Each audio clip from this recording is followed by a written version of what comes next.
boa noite, bem-vindos todos ao nosso bate-papo com especialista, promovido pelo Correio Brasiliense. Hoje a gente está aqui com a orientadora pedagógica da Educação Infantil do Colégio Presbiteriano Mackenzie, Laura Magalhães, e a gente vai conversar sobre a importância da educação infantil na formação do ser humano. Essa live ela faz parte de um projeto maior, que é o projeto Escolha a Escola do Seu Filho. Na próxima quinta a gente vai ter uma outra live também, e vai ser sobre o desenvolvimento educacional, social, emocional e psicológico. Não dá para perder, né, gente? E no dia 24 de outubro vai ser publicado no Correio Brasiliense um caderno especial em que, com todas as dicas e tudo que vocês, pais, precisam saber, né, antes de matricularem seus filhos no próximo ano letivo, que já está aí em cima, né, está bem pertinho. Né? E vocês podem participar, podem mandar perguntas pelas nossas redes sociais do Correio Brasiliense, no site, no Instagram, que a gente, à medida do possível, vai respondendo aqui. Laura, seja muito bem-vinda, né? Vamos conversar aí, né, sobre a educação infantil, essa fase tão desafiadora e tão importante, né? O que acontece que eu acho que muita gente pensa que a educação infantil é só brincadeira, que a criança vai para a escola para brincar, para pintar, desenhar, mas não, ela é muito mais do que isso, né, Laura?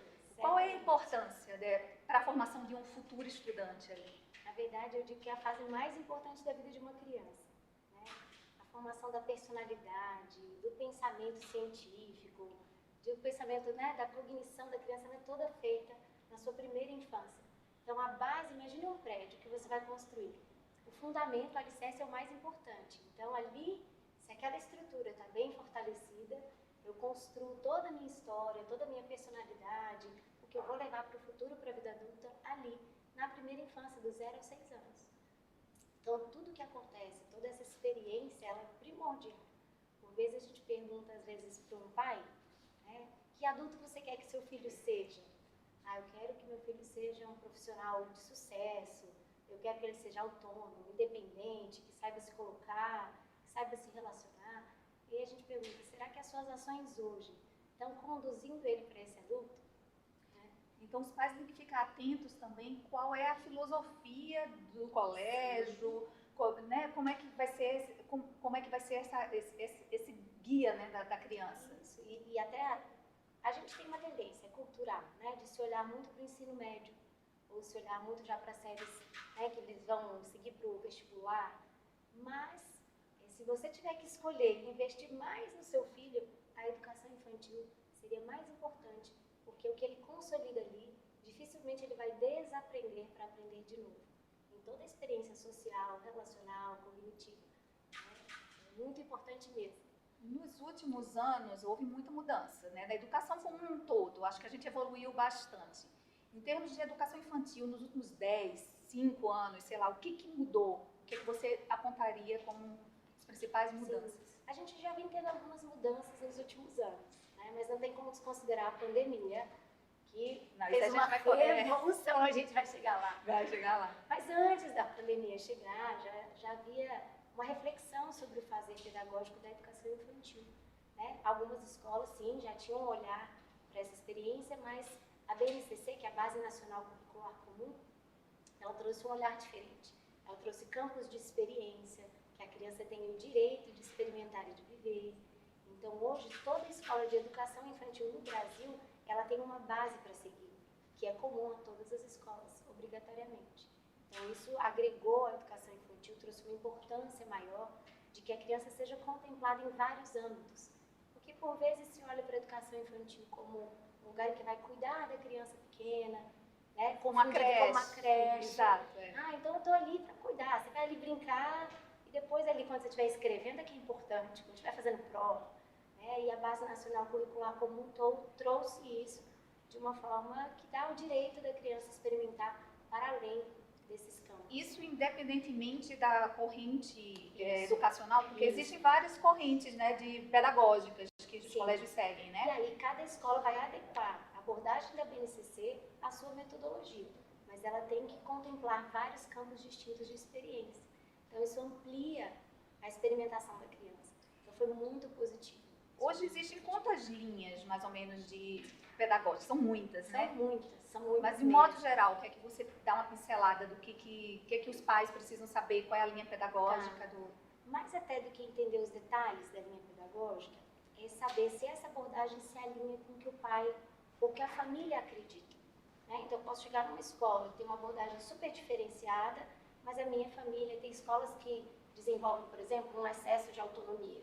E a família não está pronta para dar aquele excesso. Ou uma metodologia que exige que a família também adeque a sua casa, a metodologia, né? Ou a família não concorda com os valores. Então, eu sei que todos nós não somos pedagogos. E ao escolher a escola de um filho, você não vai fazer toda uma formação pedagógica.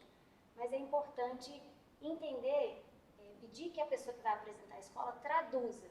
Então, o que é essa abordagem? Então, a minha escola é construtivista, ela é socio-interacionista. O que isso quer dizer? Pois é, são uns palavrões então, pra gente aí, né? Quando estiver visitando uma escola e alguém dizer assim, olha, nossa abordagem é essa, você vai perguntar aí o que isso quer dizer na prática. Né? Como meu filho, minha filha vai vivenciar isso na prática? Então, essa pergunta pode ajudar a entender como isso se traduz, né, na rotina da criança na escola e saber se isso condiz com o que a família busca para aquela criança. Né? No caso específico do Mackenzie, né, que é onde você trabalha, ela é uma instituição confessional, né? Isso. E aí são poucas as escolas, eu acho, no país e aqui em Brasília que seguem. O que seria isso? E existe hoje ainda espaço para a educação religiosa dentro dos colégios? Como é que é? Sim, né? Uma escola confessional, esse nome às vezes ele está até nas nossas provas de admissão para as pessoas que vêm trabalhar na escola. Você sabe o que é confessionalidade? Não respondeu a pergunta, a gente já falou. Mas a confessionalidade, né, é alguém que confessa a sua fé. Então, nós como escola confessamos uma fé específica, uma fé cristã reformada. Isso se contrapõe, assim, aparece em tudo que a gente faz no nosso fazer pedagógico. Então, o que nós entendemos? Que somos criados à imagem e semelhança de Deus. E que ao conhecer o mundo ao nosso redor, a gente conhece aquilo que Deus criou. Então, isso para a criança, isso na nossa interação, faz muita diferença na vivência. Tem muito espaço ainda para uma escola. É o trabalho de valores. É um trabalho de valores. Né? Então, como é que isso se traduz? Né? A gente, primeiro, para todo pai que chega na escola, a gente conta como isso é na prática. Né? Então, as nossas crianças, além de trabalhar em valores, de olhar para o próximo, né? De entenderem. A gente hoje tem um projeto que cada série trabalha um valor diferente. Então, a gente trabalha gratidão com crianças do maternal de 2 aninhos. A gente trabalha gentileza com crianças de 3 anos, amizade com crianças de 4, responsabilidade com crianças de 5. E tudo isso à luz da nossa missão aqui. Né? Então, a gente faz com as crianças, dentro de uma escola confessional, a gente vai trabalhar uma devocional todos os dias quando as crianças chegam, a gente acolhe elas, a gente faz uma oração. Muitas crianças começam a falar, tia, minha mamãe está doente, você pode orar pedindo para o Papai do Céu cuidar da minha mãe? Né? Tem pais que têm, a família nem é uma família cristã, que diz que às vezes na hora da refeição, na hora que vai fazer a refeição, o filho fala, não, mamãe, você não agradeceu ainda o nosso alimento. E vocês agradecem na hora do lanchinho deles e tal. Sim. E assim, mais do que religiosa, ela é cristã. Vocês não seguem uma religião específica ou não? Como é que é? Não, nós somos uma escola cristã reformada, protestante, um colégio presbiteriano. Né? Mas os valores que nós trabalhamos lá, uma família cristã certamente busca para sua família. Católica pode participar. Sim. Na verdade, não há acepção nenhuma de pessoas que queiram se matricular na escola. O que a gente gosta de clarificar é contar para o pai como é essa abordagem, na prática. E muitos pais falam, olha, é isso que eu quero. É isso que eu quero no mundo tão... E as pessoas têm nos buscado exatamente por ser uma escola confessional. Exatamente. E agora, eu acho que depois dessa pandemia, né, que muitos valores mudaram, né? Isso aí é até importante. A gente começou a falar sobre isso, sobre as mudanças, né? E eu acho, a minha visão que eu tenho, hoje eu não tenho filho pequena, mas tão pequena, mas eu acho que a educação infantil foi a que mais sofreu dentro da questão educacional, né? Como é que foi isso? Quais foram as mudanças que vocês tiveram que se adequar? Nossa, a pandemia... E que vai ficar, né, também. A pandemia fez com que os educadores tivessem que se reinventar, né? Porque todo fazer da educação infantil é muito prático, é muito lúdico, é muito interativo. As crianças se conectam umas com as outras, com a professora. Eu digo que elas interagem com o objeto do conhecimento, elas põem na boca o objeto do conhecimento, né? E, de repente, de um momento para o outro, a gente teve que ir para trás da tela, né? A criança, ela tem, além da gente ter uma limitação, graças a Deus que a gente tem essa limitação, né? A Sociedade Brasileira de Pediatria recomenda que a criança não seja exposta a mais de 50 minutos por dia à tela.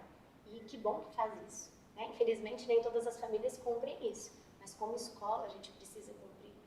Então é um desafio que eu não posso expor tanto a criança à tela, ao mesmo tempo presencialmente eu tenho 4h30 de interação com a criança. Como é que foi quando estava no auge, que estava tudo fechado? Como é que vocês fizeram? Como é que foi o trabalho? A gente teve que fazer uma adaptação de atividades síncronas e assíncronas.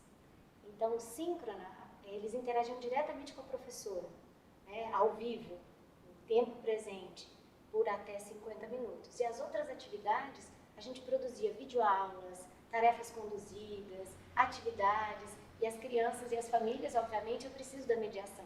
Na idade de uma criança, né, até 5 anos de idade, ela não tem autonomia de ligar, de interagir, de registrar o próprio fazer e encaminhar para a professora.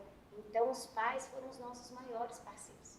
Então, a pandemia, além de trazer um desafio, também trouxe uma parceria muito grande de família e escola. Porque os pais tiveram que se tornar, do dia para a noite, professores, educadores. Pois é, eu acho que teve uma valorização maior, inclusive, de vocês, educadores, né? Os pais viram. Um pai que fala, nossa, é isso que vocês vivem todo dia com 20 crianças, com 15 crianças. Nossa, tô doido para presencial. Mas foi importante, porque muitos pais passaram a compreender o que é educação infantil, a terem que se dispor e acompanhar de uma outra forma e valorizar também esse profissional. Né? E o profissional teve que se reinventar, porque do dia para a noite ele virou editor, ele teve que aprender a filmar, editar, postar, mas também aprendemos que muitas coisas são possíveis. E o que você sentiu de retorno das crianças? Elas conseguiram se adaptar a essa? Porque eu acho que criança é um ser muito adaptável, né? Mais que a gente. Exatamente. Elas conseguiram se adaptar, claro que nada se compara a um presencial, mas... Olha, depende muito da personalidade da criança. Obviamente, algumas crianças resistiram à tela, não queriam ali estar. Mas muitas conseguiram desenvolver atividades que até nos surpreenderam. Eu também fui mãe de pandemia, né? Eu tenho uma de 3 e tenho uma de 5. E eu participei de aulas em que elas estavam fazendo corrida de revezamento na frente da tela. Falei, como isso é possível? Isso me marcou, né? Porque a professora criou, as professoras foram tão criativas que elas criaram possibilidades. Bom, se eu não posso ter a criança fisicamente, eu posso ir além. Então, as crianças vinham, corriam até um lugar da casa, voltavam, entregavam na tela, a outra fazia que pegava, corria. Então, eu vi coisas maravilhosas acontecerem diante da aceitação de que aquela era a nossa realidade. E hoje vocês estão com ensino híbrido ou está totalmente presencial? Hoje nós temos as duas modalidades, totalmente presencial e totalmente remota, para as famílias que ainda não se sentem seguras. Isso na educação infantil? Na educação infantil, isso, né? Estou falando da educação infantil. Hoje nós ofertamos presencialmente todos os dias, não tem rodízio. Então, muitas famílias optaram. Menos de 3% estão no remoto, a grande maioria segue no presencial. Mas, assim, a gente viu que houve essa mudança toda, mas o que você acha que vai ser incorporado à educação infantil? Porque coisa boa também saiu, não só foi coisa ruim que saiu dessa experiência, né? Você acha que a tecnologia agora chegou de vez para ajudar vocês na educação infantil? Chegou para apoiar, mas talvez num papel diferente. É curiosa essa pergunta, né? Porque um ganho com certeza foi essa parceria família-escola, que os pais entraram dentro da sala de aula, eles tiveram ideia do que é trabalhado, de como é trabalhado, do desafio do professor, né? Do desafio de manter a atenção da criança. Então, essa valorização a gente sente hoje presencialmente, como é diferente, né? A tecnologia também nos mostrou, e acho que para além da tecnologia, os professores e educadores, de uma forma, desenvolveram uma resiliência absurda e a capacidade de se reinventar e descobrir que o meu fazer pedagógico ali nos últimos 10 anos pode ser completamente diferente. Então, acho que trouxe uma percepção de que a gente precisa se atualizar a todo momento, estar ligado no que é possível e usar a tecnologia a nosso favor. A tecnologia, ela parece que vem mais rápido do que a sociedade se adapta, né? Exato. Como hoje você acha que, em termos práticos, dá para usar a tecnologia a favor na educação infantil? Quando a tecnologia está a nosso serviço, não a gente a serviço da tecnologia. Então, nós adultos ainda não sabemos fazer isso. Eu acho que a tecnologia chegou e a gente não soube. Ontem a gente teve ali uma queda no WhatsApp e todo mundo parou, porque foi um desespero. E agora? Como é que eu me comunico? E as crianças estavam lá tranquilas e calmas, vivendo a vida delas. Porque elas não estão ainda a serviço da tecnologia. Elas usam quando é necessário. Né? E você acha que essa formação, né, vocês precisam trabalhar com essa formação para que eles sejam adultos que não sejam dependentes da tecnologia? Por isso que eu digo assim, a tecnologia ela veio, por exemplo, hoje eu tenho acesso a pessoas do mundo inteiro, então eu posso trazer para as crianças uma visita de alguém que está em Portugal, que vai conversar com as minhas crianças em sala. Eu posso fazer isso. Olha como a tecnologia ajuda. Qualquer pessoa em qualquer lugar do mundo pode conversar com as minhas crianças. Uma criança que está doente, ela pode interagir com a turma. O acesso que a gente tem a muitas coisas, visitações online a museus no mundo inteiro.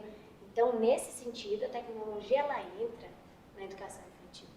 Mas o ensino de desenvolver socialmente uma capacidade de usar a tecnologia a seu favor e não se submeter a ela é o que a gente vai precisar aprender para ensinar para as nossas crianças. Porque muitas perderam o interesse. Às vezes, a busca da tela, a tela ela pensa para você. A tela imagina para você. Então, quando se lê um livro, a criança precisa imaginar aquela história. Ao escutar uma história, ela vai criando a imagem na cabeça dela, ela vai desenvolvendo o pensamento criativo, a capacidade imaginativa. Quando eu já vejo pronto na tela, isso fica suprimido. Então, a gente precisa estimular as crianças a voltarem a ter interesse, manusear materiais escritos, em ler, em brincarem juntas. Em algumas escolas já se tem que estimular as crianças a brincarem juntas e conduzir brincadeiras orientadas. Imagina, na nossa época, não precisava. Bastava ter um elástico na mão, todo mundo saía para brincar. Hoje você tem que chamar as crianças para que elas brinquem e não fiquem não na educação infantil, porque eles nem levam, né? Mas já numa idade maior em que elas ficam na tela na hora do recreio. Então, a gente tem que cuidar dessa tecnologia. Mas nesse retorno do presencial, vocês perceberam a criança mais diferente? Sim. Em que sentido? Em relação à tecnologia, com certeza, mas em relação a medo, não sei, o que... Socialmente falando, o que nós sentimos? Um ano e meio na nossa vida tem uma proporção. Um ano e meio na vida de uma criança de 3 é metade da vida dela, né? Metade, um terço, dependendo da idade da criança da educação infantil. Esse tempo todo ela passou muito próxima da família. Ela passou ali tendo adultos dando uma atenção exclusiva. De repente ela tinha 1 ou 2 adultos dando atenção para ela, agora ela tem que dividir um adulto com outras 15. De repente ela estava num ambiente em que tudo estava mais controlado, agora ela tem que lidar com conflitos, ela tem que lidar com frustrações, ela tem que lidar com uma rotina que é coletiva, não é individual, né? Então a gente percebeu, a gente faz um processo de adaptação sempre mais intenso no maternal, um pouco maior no jardim. Esse ano a gente fez em todas as séries, porque todas as crianças sentiram o tempo em casa e precisaram se readaptar à vida escolar. Vocês recebem crianças a partir de que idade? 2 anos? 2 aninhos. A educação infantil vai de 2 a 6? 2 a 6 anos. 2 a 6 anos. E assim, cada série, claro que o trabalho é trabalhado de forma diferente, né? Exato. Mas assim, vocês sentiram um impacto maior nas crianças um pouquinho mais velhas? Nas mais velhas, porque as mais novas geralmente é a primeira experiência escolar. Então, algumas devem ter começado a experiência escolar online, né? Online. Sim, algumas esperaram. Bom, já que está remoto, eu vou esperar. Então, crianças que começavam a primeira experiência escolar com 2 passaram a começar com 3, às vezes com 4. A gente chegou a receber crianças que não tinham estudado até os 5, 6 anos, né, que foram começar pela primeira vez já no processo de alfabetização. Gente, olha, quem quiser mandar perguntas, pode ficar à vontade, que à medida do possível a gente pode ir respondendo, né? Quer dizer, se eu souber.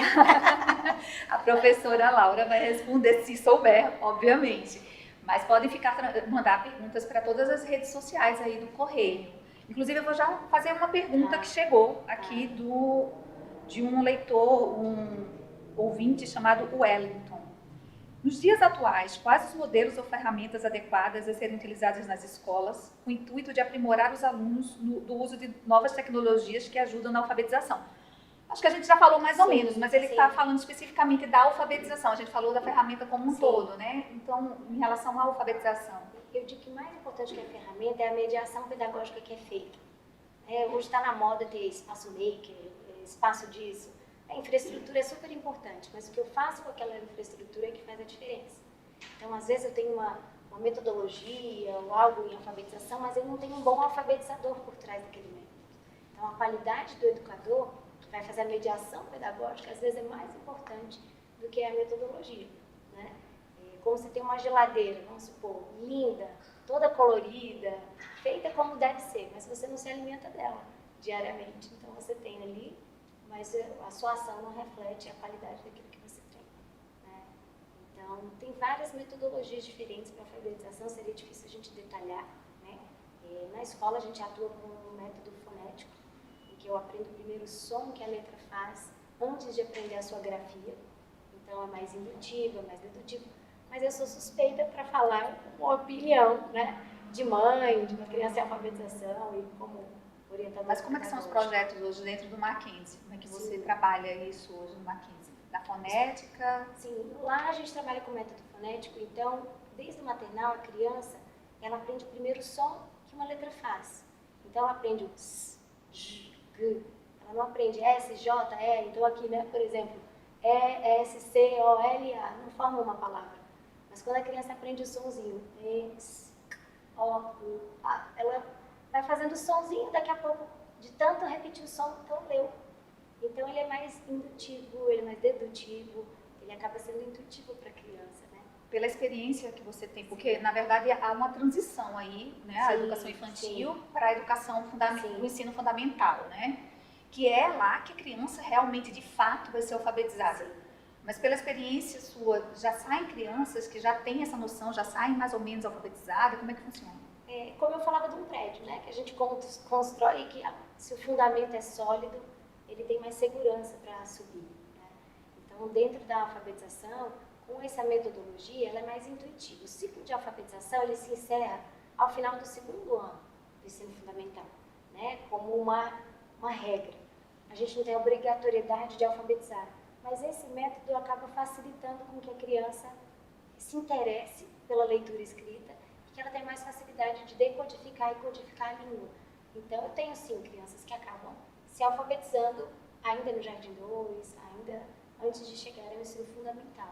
Né? Mas se o seu filho não for nesse ritmo, ele não tem problema nenhum. Porque às vezes o pai fala, mas o meu, quando estava com essa idade, já lia, me escreveu uma cartinha no Dia dos Pais. Eu falo, calma, cada criança tem um ritmo. Eu tenho 2 filhos e eles foram completamente diferentes o processo de alfabetização deles. E é isso que a escola tem que estar pronta para olhar.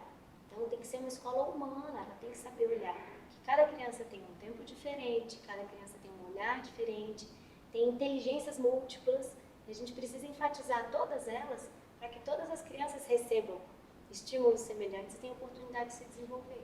Né? Você falou muito dessa questão da leitura, né? Sim, da criança pegar o papel, que não aconteceu durante manusear, olhar, escutar. Vocês têm projetos nesse sentido no Mackenzie, de trabalhar a leitura, contação de histórias, não sei como é que funciona lá. Olha, tem uma coisa que a gente estimula, que as crianças se submetam à nossa língua. Seja pela competência auditiva, de escutar muitas histórias, seja pelo manuseio de materiais. Então, a gente tem minimamente 2 projetos por ano de leitura. Um em que a cada trimestre eu faço um aprofundamento em um livro, eles passam um trimestre estudando aquele livro, compreendendo a história, fazem um reconto do livro. Então, como é que eu recontaria essa história com as minhas palavras? Produzem o próprio livro, expõem, é muito interessante. Sem saber escrever, mas mesmo assim eles... Então, eles contam a história, depois de muito estudar aquela história, olha, a história na verdade é assim, eles vão contando do jeitinho deles e produzem um reconto do livro. E aí ali a gente faz um livro físico, faz uma exposição, eles autografam os livros. Então, é algo que valoriza essa produção. E também a gente incentiva a leitura em que todo final de semana a criança leva uma história diferente para casa para ler com a família. Porque também no ambiente do lar, a leitura é importante. Então, se ainda não é um hábito da família, a gente leva esse hábito para dentro daquela casa, para que a família leia junto com a criança. E no retorno do final de semana, a gente conversa sobre o que ela aprendeu, o que ela mais gostou. Isso acaba trazendo um interesse muito grande nesse público, né? Que é ler um livro. Eu quero muito, eles têm muita sede de poder ler uma história, né? De poder aprender mais. É isso que a gente desperta na educação infantil. Você falou muito aí de que a educação infantil é a base do prédio, é o alicerce, né? Que precisa estar fortalecido.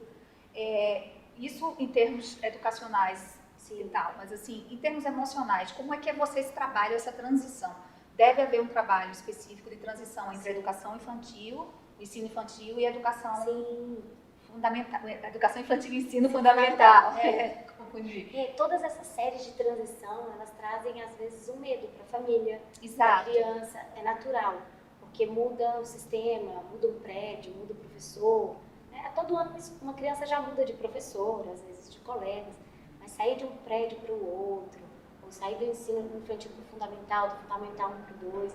Então a gente cuida, em todas as séries de transição a gente tem um projeto. E na educação infantil para o fundamental 1, como são prédios distintos, a gente faz mais de um mês de transição de um para o outro. Então a gente está, inclusive, hoje vai ter uma reunião de conclusão desse projeto. Primeiro, a coordenação de lá vem se apresentar para as crianças. Olha, ano que vem eu vou ser a sua orientadora, eu vou ser a sua coordenadora, eu vou estar com você, vou te acompanhar, se apresenta. Dali uma semana elas vêm fazer um convite muito especial. Olha, eu quero te convidar para conhecer o nosso prédio, para conhecer as nossas instalações, ano que vem vocês vão para lá, então a gente vai conversar. Depois eles vão fazer uma visitação. Eles andam o prédio inteiro, conhecem todos os lugares, vão se familiarizando. Começa pelo espaço físico, né? Onde vai ser a minha sala, quais são os ambientes que eu vou circular, né? E depois eles vão ter aula experimental. Então, conhecer tudo que tem, a gente enfatiza os ganhos que eles terão, né? Ao crescer, ao amadurecer, aí para aquele novo prédio, né? Eles até apelidam. Uma empolgação, né, da criança. Não, lá eles não querem ir para o Maquinzão, porque é onde estão os grandes. Então, a gente faz todo esse processo e faz uma fase também de encerramento, porque saber concluir também é importante, né? Então a gente faz um fechamento com eles, uma despedida. Antes da pandemia eles dormiam na escola, né? Era noite de pijama, tal. Então era assim uma delícia. Agora a gente vai se adaptando. Ano passado foi uma noite do pijama virtual, mas esse ano presencialmente as crianças vão ter uma tarde só para elas, para poder fazer essa transição, né? Mas como é que foi esse processo de segurança mesmo, assim, do colégio? Como é que foi esse preparo para receber essas crianças? A gente falou muito da questão emocional, mas assim, em termos de segurança física mesmo. Como é que está sendo, né? Porque a pandemia não acabou, né? Afinal de contas. Muitas famílias, às vezes, têm até essa dificuldade de compreender os protocolos, né? Nossa, mas vocês são rígidos com os protocolos. As escolas têm sofrido com isso, né? Sim, é melhor sobrar segurança do que faltar segurança, né? Então, a gente prefere ficar pelo excesso do que pela falta. Então, assim, as crianças, elas se adaptam mais rápido que a gente. Elas já chegam na escola e botam uma mãozinha para espirrar o álcool. Elas já chegam e botam uma mãozinha para medir a temperatura, né? Elas já vêm, então a gente faz toda uma medição de temperatura, limpa as mãos, higieniza as mochilas, não entra em sala com sapato, coloca uma meinha, troca as máscaras, tem um distanciamento. Para elas já vai sendo natural. Olha, mãe, não posso levar esse brinquedo hoje porque esse aqui não dá para passar álcool. Eu escuto isso em casa, né? Não, mãe, esse aqui eu não posso levar hoje, tem que ser esse que dá para passar. Isso é tão difícil, né? Porque criança nessa idade, ela divide as coisas, ela compartilha, ela pega de um, pega do outro. Deve ser um trabalho mais árduo para vocês. E criativo, porque como fazer disso algo lúdico? Porque a dificuldade é cumprir os protocolos sem perder a humanidade, né? Sem perder o afeto. Então, nisso a gente tem sido muito criativo. Então, tem uma cesta que você brinca o quanto você quer, e você agora vamos trocar? Vamos. A gente troca, higieniza junto com eles, vira uma brincadeira, é uma diversão, e aí a gente troca e segue. Então, na educação infantil, a gente tenta trazer tudo para o lúdico, porque para a criança tem menos peso, é mais leve, né? Elas já se familiarizaram. Assim, por um lado, infelizmente, né? Por outro, felizmente, porque elas seguem brincando e cumprindo, elas mesmas já lavam a mão, já passam alquinho, já seguem brincando, mas a gente cuida bastante. A gente falou muito da questão da leitura, né, nesse trabalho de vocês e tal, mas a questão dos arte e esportes, né, que também eu acho que é muito importante nessa fase. Como é que vocês inserem essas duas vertentes dentro da educação infantil? Na verdade, dentro até dos campos de experiência, é contemplado que a gente desenvolva outras habilidades. Muito se foca na alfabetização, né? Então, a gente trabalha com arte, com música, com ensino religioso, com inglês, né? Então, a gente trabalha com muitas competências diferenciadas. Então, a criança tem, ao longo da semana, ela vai trabalhar coordenação motora fina, grossa. As crianças que ficaram em casa, perderam muito do desenvolvimento motor. Do correr, brincar, subir, escalar. É isso que eu ia perguntar, porque elas passaram mais de um ano sem fazer movimentação física mesmo, né? E essas movimentações dão uma sustentação para novos movimentos, dão até a força para poder ter o movimento de pinça, que é o de escrita, de desenho, né? Então a gente desenvolve todo o equilíbrio, a capacidade de ter a consciência do próprio corpo é muito importante para a criança. Também desenvolver outros lados do cérebro. Então, na música, poder ampliar o seu repertório, desenvolver uma percepção do pulso rítmico, a capacidade auditiva, ela é muito grande nessa idade. Né? Então, em línguas, a criança imita, já percebeu? Ela fala, estou falando inglês, ela faz a melodia igual ao inglês. Ela escuta alguém falar em outra língua, ela copia, porque ela tem uma percepção muito grande. Né? E essa percepção é estimulada ao desenvolvimento musical. Então, em arte, elas testam temperaturas diferentes de tinta, texturas diferentes. Pintam de verdade. Elas estão agora fazendo um projeto de pinturas não convencionais. Estou estudando Pollock. Como que não se pinta com pincel? Espremendo, espirrando, despejando, enrolando, e elas experimentam isso. Coisas que às vezes elas não vão ter em casa. De poder sujar, de poder esparramar, experimentar mesmo. Né? E tudo isso vai desenvolvendo outras competências na criança. O ser humano é um ser humano muito integral. Ele tem muitas habilidades diferentes, que não são só as linguísticas. E a gente precisa dar a oportunidade de que a criança desenvolva todos eles. Né? E esportes também, vocês têm? Sim, a gente trabalha dentro da nossa grade, a gente trabalha natação uma vez por semana. E os esportes, a gente tem várias escolinhas, isso fora da nossa grade específica. Mas temos times, temos César Castro, que é nosso campeão olímpico, é nosso professor de saltos ornamentais, temos equipe de nado sincronizado. Então, os esportes, de fato, são bem estimulados na criança. Isso desde pequenininho, a partir de que idade que eles podem? A partir de 3 anos, a gente já tem atividade física para as crianças. E dentro da grade da educação infantil, dos 2 aos 6, eles desenvolvem tanto a natação, como a competência em quadro de toda a coordenação motora ampla e fina. Eu vou ler mais uma pergunta aqui, tá? Que chegou pra gente, que é da Claudiane. Mudei para uma escola nova, focada na língua inglesa. Meu filho está preocupado quando voltar ao presencial, ou seja, ela deve estar online ainda, né? Pois as provas de inglês são extensas e as matérias têm muito conteúdo. Não sei se é isso mesmo que eu quero. Como resolver? Não sei se você vai poder responder, porque não é bem, né? Como ter certeza de que é isso que eu quero para o meu filho, né? Ele está na 5ª série. Depois pretendo mudar do nível médio para uma escola que prepare para um bom vestibular. Você é você é do ensino infantil, eu não sei se você estaria apta, mas o que você daria de conselho para essa mãe que parece estar... Como pedagogo, o que mais me chama a atenção era dizer assim, eu não sei se é isso que eu quero para o meu filho. Então, antes da escola, a gente como família tem que saber o que a gente quer para os nossos filhos, o que a gente quer formar. É aquilo que eu perguntava, quando você pensa no seu filho adulto, que ser humano você quer que ele seja, mais do que profissional? Que ser humano você quer que ele seja autônomo, que ele saiba se posicionar, se colocar. Então, nossa ação hoje precisa ser condizente com o que a gente quer para eles.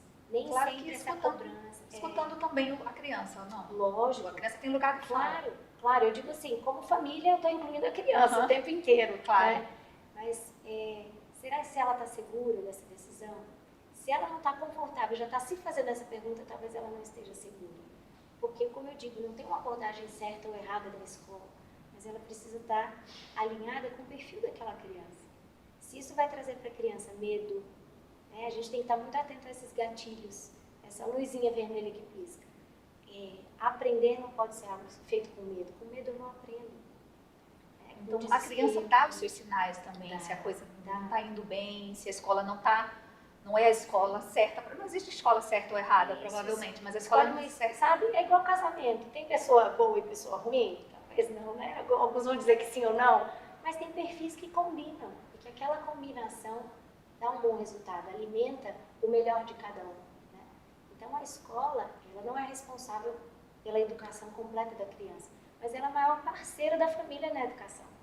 Né? Se ali ele não tem prazer, se ali ele tem medo, ele não está aberto para o aprendizado. Isso prejudica muito a criança de se abrir para aprender algo novo. Ela precisa estar curiosa. Eu conversava ontem com alguns professores do ensino médio.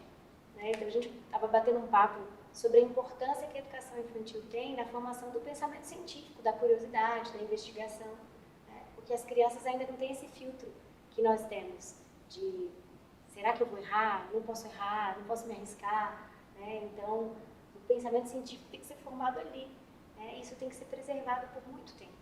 Quanto mais a criança está livre para experimentar, para errar, para se arriscar, mais segura ela está para um processo de aprendizagem. Chegou mais uma pergunta também aqui da Juliana. O Mackenzie tem algum programa especial ou profissional capacitado para alunos que são autistas? Sim. Como é que é o trabalho de inclusão? Então, aproveitando já e vamos falar mais amplamente. Nós temos um projeto específico, temos uma coordenação específica do nosso projeto de inclusão, que é o PROINC. Então, ele acompanha todas as crianças na nossa escola que tem qualquer necessidade especial. Lógico, quem vai falar com mais propriedade é a coordenadora da área, né? Mas nós fazemos um acolhimento da família que vem para se matricular, para conversar sobre a condição da criança, para saber se nós temos condição de acolhê-la na sua necessidade. A depender, às vezes a criança precisa mais de uma escola especial do que de uma escola inclusiva, mas na maioria das vezes ela precisa de uma escola inclusiva. E a gente está pronto para acolher essa criança, né? Então a gente faz uma entrevista com os pais, a gente tem um núcleo específico que acompanha essa criança, que fornece acompanhamento paralelo em sala de aula, fora de sala de aula, para que a criança alcance seu maior potencial junto com outras crianças. Essa interação para o desenvolvimento delas é fundamental. Especificamente no caso do síndrome do espectro autista, o diagnóstico nem sempre é tão simples e ele demora, né? Às vezes, assim, há casos em que assim, o professor em sala de aula e você, coordenadora, a criança apresenta alguma característica, vocês estão atentos a isso também? De indicar que pode ser que aquela criança precise de uma necessidade especial? Foi bom você tocar nesse assunto. Hoje, a gente tem recebido laudos que são construídos de uma forma muito simplória. Às vezes, com uma ida, 2 idas ao profissional, o profissional traz um diagnóstico, isso é muito irresponsável, né? Então, a gente sempre orienta as famílias que busquem uma equipe multidisciplinar, um laudo de TEA, né, de transtorno do espectro autista, ele leva muito tempo para ser fechado, especialmente numa criança de uma tenra idade. Então, é importante uma equipe multidisciplinar para avaliar a possibilidade dele. Então, mesmo que a gente observe, a gente tem uma parceria muito forte com as famílias, né? Sempre que a gente percebe algo, a gente traz a família para a escola, ou a família nos busca, a gente sinaliza as nossas percepções e vai acompanhando de perto. E tem o nosso núcleo que nos apoia nesse sentido, com especialistas que podem dar um olhar preparado, né, sobre uma série de especificidades que as crianças têm. Então, venha conversar com a gente, procure o nosso núcleo, que a gente vai te atender com muito carinho. Tem uma pergunta que ela chegou meio cortada, mas eu acho que eu entendi mais ou menos. Aqui. Não, tá aqui, ó. Laura, você não acha que esse excesso de estímulo que as crianças estão tendo nessa geração, o mediatismo, tudo ao tempo todo, dificulta mais ainda o ensino tradicional? Isso é uma pergunta da Luísa. Sim, como as crianças têm estado mais ansiosas. E é o que eu te falava sobre a tela. A tela ela pode ser um facilitador para o pai em alguns momentos, ou até para a própria escola. Uma criança diante de uma tela, ela fica parada, ela está ali consumindo, mas ela não está pensando. Ela não está estimulando uma série de capacidades. Então, eu até posso ter ali 1 hora, 2 horas de tranquilidade enquanto a minha criança assiste um filme, assiste um desenho. Hoje os pais levam o celular, o tablet para o restaurante. Para onde a criança vai? No carro, ela está assistindo, ela vai no restaurante, né? Então, ela pega ali o seu tablet. Isso traz uma conta a ser paga lá na frente, que é essa ansiedade. Ali eu já consumo tudo pronto. Então, se eu tenho que pensar, se eu tenho que imaginar, se eu tenho que inventar brincadeira, eu estou entediada. Eu prefiro, né, ter o aparelho. Então, é um desafio muito grande para a gente trazer as crianças de volta para essa capacidade que é inata delas. Mas eu acho que ela também queria saber, em excesso de estímulo, assim, eu acho que você falou muito, Sim. Vocês estão estimulando as crianças o tempo inteiro, que a mente delas está Sim. em ebulição, né? Na época que nós éramos crianças, não existia essa quantidade toda de estímulo. Mas quando é que a gente sabe dosar? Se não é estímulo demais, se a criança não fica sobrecarregada demais. Você diz em termos do que a escola aporta para as crianças, né? Isso. Existe uma preocupação nessa dosagem? Sim, porque a criança precisa brincar. Então, quando eu apresento projetos, quando eu estou apresentando a escola para o pai, às vezes eu falo assim, olha, eu estou te dando o pano de fundo pedagógico, para entender que tem uma intencionalidade pedagógica em tudo que a gente faz. na hora que a gente recebe a criança, na hora que a gente pergunta quantos vieram hoje, e a gente conta. A nossa intencionalidade é de contar. A criança está só querendo saber quantas crianças vieram hoje. Nossa, quantos meninos, quantas meninas, olha, mais meninos ou meninas. E o que a gente vai fazer hoje? Tudo isso é uma brincadeira, é algo sempre muito leve. Então, quando eu conto esse pano de fundo pedagógico, é o que o nosso olhar vê e intenciona. Mas a criança, ela está brincando. Então, esse estímulo, que eu estou contando de várias frentes, ele acontece de uma forma suave. Ele é brincando, se divertindo. Tem vezes que o pai pergunta, o que você fez hoje na escola? Brinquei. Vocês não estão dando nada tanto. E se a criança responde que brincou, eu fico muito feliz. E então, aproveitando, como é que é a rotina de vocês no dia a dia, né? Da criança? Porque são o quê? 4 horas e meia? 4 horas e meia. Como passam assim. Passam como é que é essa rotina, né, dessas crianças? É curioso falar que o tempo da criança, quem tem criança sabe, né? O tempo da criança é muito diferente. Então, a gente fala, estamos saindo, e a criança está lá, e ela vai pegar um brinquedo, ela vai dar uma coisa. Então, esse tempo respeita o tempo da criança. Parece muito tempo que ela está na escola, mas cada coisa que a gente vai fazer, a gente respeita o tempo delas. Então, né, um adulto em 4 horas e meia faz uma série de coisas que a criança no ritmo dela vai fazer de outro jeito, né? Então vai cumprir menos coisas. Então, os pais também têm que estar atentos a isso em casa também, né? Em casa. Nós estamos criando crianças apressadas. Esses dias eu escutava uma pessoa dizer que ela falou, crianças, a gente precisa separar um tempinho no nosso dia para falar com o papai do céu e tudo. E aí as crianças falam, mas tia, eu não tenho tempo, minha vida é muito corrida, 4 anos, 5 anos. Opa, essas crianças, nós estamos formando crianças apressadas, crianças que não estão vivendo aqui agora, crianças ansiosas, né? Então, esse cuidado de respeitar o tempinho delas, né? Às vezes é melhor acordar um pouco antes, para poder se arrumar com calma para ir para a escola, do que falar, vamos embora, veste logo, coloca logo, come logo. E o pior é que a vida da gente, a gente sabe que é corrida mesmo, e aí a gente, sem querer, acaba passando isso para as crianças, né? Então, é uma coisa que tem que se policiar, né? Temos. E aí, como escola, a gente sabe e faz, né? Então, em casa em casa a gente tem que se policiar. Exatamente. Vocês têm essa conversa com os pais, Sim. Você falou que depois da pandemia vocês se uniram muito mais, né? E eu acho que também as crianças ficaram muito mais ansiosas, até com medo, essa coisa do convívio, você não poder chegar perto, não tocar, isso deve ter... Você perguntou da rotina, eu acabei de responder, né? Rotina para a criança é uma das coisas mais importantes que existem. Por isso que eu perguntei sobre rotina. A criança, ela precisa de uma previsibilidade. Porque quando ela sabe o que vai acontecer, ela fica mais segura. Né? Então, ter uma sequência comum diariamente traz uma segurança, uma tranquilidade emocional para a criança. Então, todos os dias as crianças chegam, elas são acolhidas, elas têm ali um momento de rodinha, em que a gente conversa, como é que foi o dia de ontem, ou o final de semana, tem alguma novidade, e eles contam, adoram contar. Então, ali, falando, desenvolvendo a oralidade, a capacidade de se comunicar. Ali a gente faz uma pequena devocional com as crianças e contamos para elas como vai ser o dia. Isso é fundamental.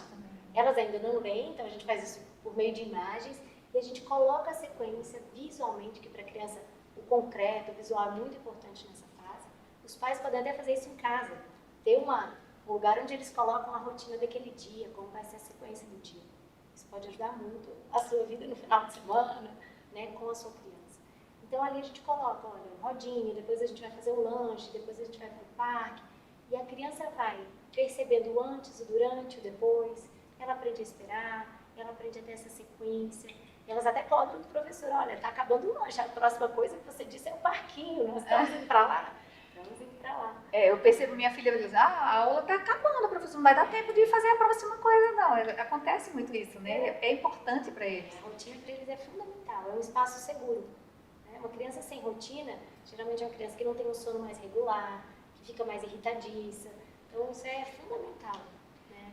E a questão agora, falando dos professores, que é outra peça muito importante desse quebra-cabeça, né? Fundamental, e que os pais, como a gente já falou, viram a importância dele. Como é a questão de formação? Hoje, como é que você vê? Para ser professor da educação do ensino infantil, o que é preciso? O que é que ele precisa ter de formação? As capacitações, como é que funciona? Bom, basicamente, né, se a gente tiver somente pela obrigatoriedade, o professor de educação infantil, ele é generalista, então ele precisa ser um pedagogo. Né? Para ser um professor regente de sala de aula, né? Os especialistas não, têm formações mais distintas. Mas para ser um professor regente, ele precisa ser um pedagogo. Mas não é suficiente. Pois é. Né? Porque ter um título de pedagogo é diferente de ser um educador, por missão, por vocação, se atualizar, entender um pouco de comportamento humano.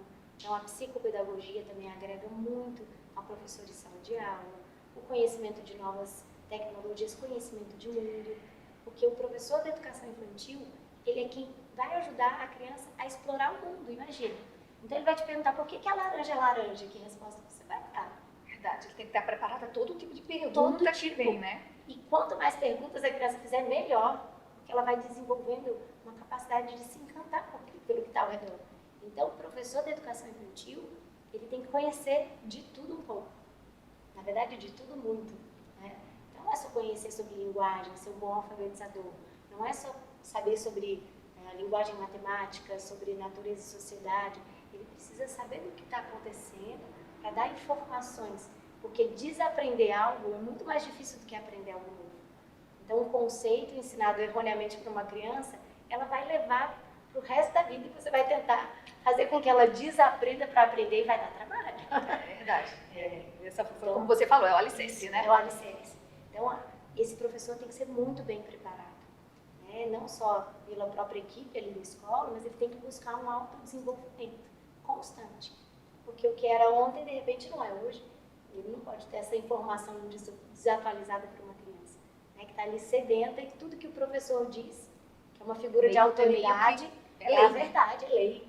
Ele briga com o pai em casa para dizer, não, minha professora disse e é verdade. É um papel de muita responsabilidade, né? Outra coisa também que eu acho que é de muita responsabilidade de vocês pegam criancinhas com 2 anos de idade, até 6 anos de idade, como é que é tomar, como a gente diz, tomar conta do filho dos outros, do filho dos outros, né? E assim, como é que é essa coisa da segurança para vocês lá? Nossa, é uma responsabilidade muito grande, né? Nossos filhos, eu digo, sendo mãe, sendo orientadora, são os nossos bens mais preciosos. E você deixar seu filho no lugar, você precisa estar muito seguro e confiar muito para poder seguir tranquilo. Né? Tanto que quando o pai não está seguro, foi o que a gente conversou sobre essa mãe, né? Não estou segura, a criança sente de alguma forma. Ela fala, oxa, então eu acho que esse ambiente não é seguro para eu estar. E aí gera um ciclo aí que às vezes pode ser vicioso, não saudável para a criança. Né? Então, cuidar do filho de alguém é uma grande responsabilidade. A gente preza por isso em cada detalhe. Né? E é importante estar atento aos pequenos sinais. Então, uma criança chegou com o olhinho mais baixinho, você fala, não está legal hoje. Como é que ela está? Eu vou acompanhar. A gente tem ali uma enfermaria que a gente apoia. Até assim, arrancou uma pelinha da unha, sangrou nesse tempo. A gente vai lá, passa um remedinho, cuida, dá atenção, comunica a família. Então, tudo isso é feito. Porque acidentes acontecem, sim, inclusive com os pais, né? Os pais dos pais. A gente zela por eles assim como um bem muito precioso. E ao mesmo tempo dando espaço para que eles se desenvolvam. É um misto complexo, né? Porque a gente nem pode colocar eles numa redoma, senão eles não vão ter autonomia e ganhar o mundo no futuro. E ao mesmo tempo com todo um suporte, um cuidado de estar sempre ali por perto. Então, para concluir esse nosso bate-papo tão gostoso, muito bom, né? muito bom. O que você diria para um pai, uma mãe que vai, no próximo ano, começar na educação infantil? O filho vai pela primeira vez para a escola, né? Porque a gente sente essa dor no coração quando deixa. O que você diria para esse pai, para essa mãe? Olha, fique tranquilo, né? A primeira experiência escolar dos nossos filhos, às vezes eles estão mais prontos para ir para a escola do que a gente para enviar eles para a escola. Né? É muito importante que a família esteja segura. Então, visite, conheça. Esse projeto de vocês é fundamental, porque vocês precisam ir, conhecer, visitar e estar em paz no ambiente que vocês escolheram. Confiar. Confiança é a palavra. Quando você confia, a sua criança percebe que você confia. E ela vai se adaptar. Então, procure saber sobre os projetos de adaptação da criança, como isso é feito na escola. É importante que faça uma desaproximação sucessiva da família, uma aproximação sucessiva da escola. Né? Isso não pode ser brusco. Então, no primeiro dia de aula, eu entreguei meu filho, eu peguei e fui embora. Isso não pode acontecer, porque a criança é traumática. Né? Mas confie. É o primeiro passo numa jornada importantíssima na vida do seu filho. ter outras figuras de autoridade na vida é muito importante, para que a criança aprenda também com outros, aprenda a dividir, aprenda a se socializar. Tem coisas que a gente só aprende com um adulto, mas tem coisas que a gente só aprende com uma outra criança na mesma faixa etária, né? E isso é muito rico, a gente não pode tirar isso deles. Laura, muito obrigada. Quero agradecer a sua participação. A gente conversou aqui com a Laura Magalhães. Ela é coordenadora pedagógica, orientadora pedagógica do Colégio Mackenzie, Colégio Presbiteriano Mackenzie. Nela a gente conversou sobre a formação da educação infantil para a formação do ser humano, né? E essa live ela vai estar disponível para quem não pegou toda a live ou quem, né, só assistiu o início, chegou no final, ela vai estar disponível nas redes sociais do Correio Brasiliense. E lembrando que na quinta-feira a gente tem mais uma live dentro desse projeto Escolha a Escola do Seu Filho. Vai ser a jornalista Carmen Souza, ela vai conversar com a presidente do CINEP, Ana Elisa Dumont. Elas vão falar sobre escola, desenvolvimento educacional, social, emocional e psicológico. Lembrando também que no próximo dia 24 de outubro vai sair um caderno especial dando todas as dicas para os pais que estão aí prestes a matricular seu filho, como escolher a escola de seu filho. Obrigada e boa noite a todos.